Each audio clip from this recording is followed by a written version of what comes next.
There's a new mainstream media topic going around where they're trying to torch Marvel Rivals because it's been so popular that this is obviously what gamers want. And I'm going to show you exactly how all of these companies and all of these access media outlets just copy each other's articles, do the same thing, and try to force a narrative trying to shift gaming. It's very, very weird. It fails every single time they do this because gamers at this point have rejected everything they do. When they do it, we notice, we call it out, we actually talk about the good things in gaming, the bad things in gaming.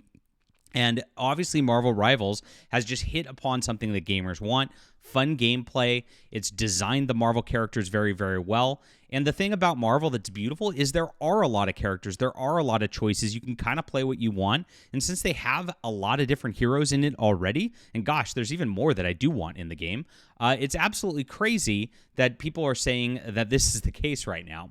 But hey, this is exactly what the mainstream media does. They did this with Black Myth Wukong, trying to destroy it when it was getting so popular, because they don't want these type of games. They want you to play their little forced diversity games like Dragon Age the Veilguard, Conquered, etc., that you don't want. And so they have to try to tear down other games in order to make that happen. Let's get into the news and see exactly what they're saying about this in Marvel Rivals. Thank you guys for being here. Hit the like and subscribe button as we talk about all things in gaming.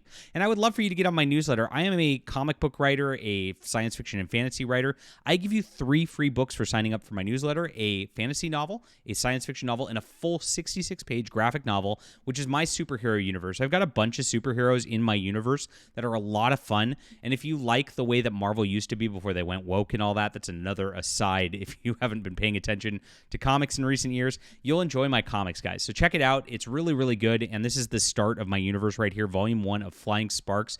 Right now, my superhero universe has I think, 7 or 8 volumes, maybe 9, because I'm pretty prolific. So it's a great place to start. Get in here, connect with me, guys, and of course, don't miss my new releases as I talk about them.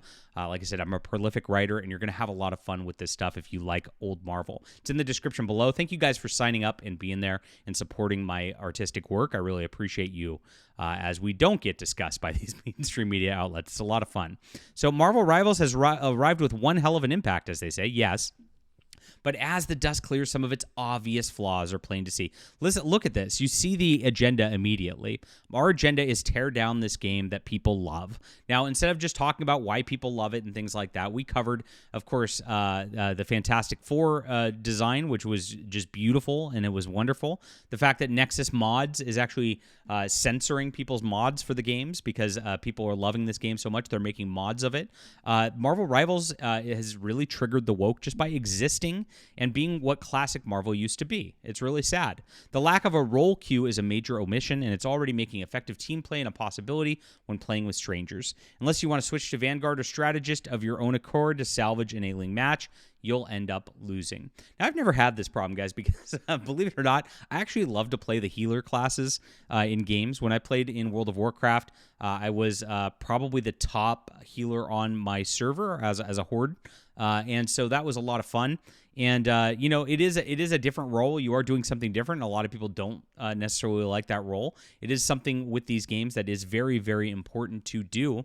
And you see this right now, that it is something that you just got to watch out, and you just got to have a good gaming group together that has all of these roles with it. This is something that's a tale as old as time. It's not the game's flaw. It's just the fact that you got to make sure that your group has a really solid person. This is a problem with Overwatch 2, but the role queue has made it much easier to form teams. You have a decent chance of winning if you work together. No Limits asks you to throw this aside for some chaotic fun while emerging victorious doesn't matter. But in Marvel Rivals, that is the only way to play, so it is not possible to not criticize. Now, I spend games playing support out of obligations, preventing me from trying out other heroes. This person's complaining about playing the support roles, but I don't know. Some people actually like those. I do. I love playing the support roles. So this is pretty interesting. So they're complaining about this right now. Now, I do think this is an issue with Marvel Rivals, and I do think they'll probably add role queues at some point. But right now, it's still fun. It's still fine. Even if you don't have an optimum team, you can still enjoy playing the game and still enjoy yourself. And that is something that is all right. So not everything has to be exactly perfect and exactly balanced for a game to actually succeed. And this is something that people don't give enough credit to for game designers, because game designers like to play with different things, like to allow you to just experience different things, and that's just how it goes. So, but the weird part about this is not just the fact that they're criticizing it right now, and very much you could tell with the tone, they want to tear down the game. That is exactly what they're doing here. It's not just the gamer. This is weird. As soon as you search this term in Marvel Rivals, you look up inverse. Marvel Rivals is a chaotic mess, and it should stay that way. So chaotic mess. This is a negative article. Now, this person's actually advocating for what I'm saying. It's not a big deal. It's sometimes like watching a train wreck play out in real time, trying to stop it with a broom. Jeff the Landshark can suck up the whole team and spit them off a cliff. Iron Fist can punch as fast as Iron Man can fly. Venom can take pot shots from the whole team the minute they go down. Yeah, it is chaos, and it's a lot of fun because of that. This is a good thing. It's actually something good. But yes, this person did say it, if it ain't broke, don't fix it. But you could see that the title right here and the way calling it a train wreck in the first paragraph is doing the same mainstream media thing that they were doing here. And here we go. Screen Rant did the same thing. Marvel Rivals has one big problem at launch, and it's making it hard to play. So this is becoming a narrative across the media right now. They're telling you that Marvel Rivals is hard to play. They're telling you that it's chaotic. They're telling you that it's a mess all the way through. This is what they want to do because they actually want to, and it's pretty naked with their agenda. If you know the mainstream media and the way they've operated, they want to tear down something that gamers are having fun with and that gamers are clearly enjoying. If you look at the Steam rankings for Marvel Rivals right now, Steam rankings, Marvel. I should have queued this up ahead of time. This is what a professional YouTuber would have done, but I don't. Because guess what?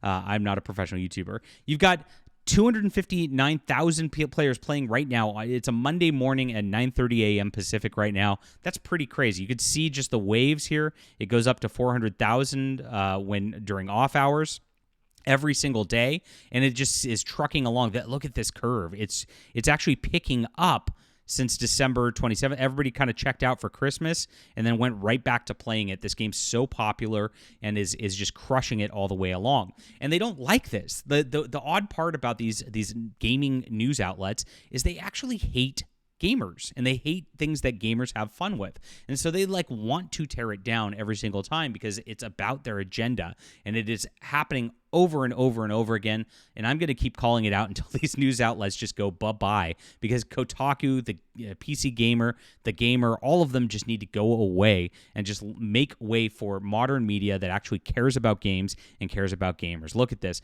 182,000 followers, number 5 in top sellers, 108,000 positive reviews, only 26,000 negative reviews, so that's 80%. It's absolutely crushing it. And the main metric is the players just keep playing. It's not going away. It's not dying down. Despite a coordinated mainstream media effort to say that the game's kind of unplayable, obviously players do not agree. All right, leave a comment down below with what you think about this. Please hit the like and subscribe button. Really appreciate you guys being there. And do sign up for my newsletter. Grab my books, guys. Start enjoying my superhero universe. If you like a variety of superheroes, you're going to really dig this. It's in the description below. Thanks for connecting with me and supporting our artistic projects in independent media. We'll be back soon.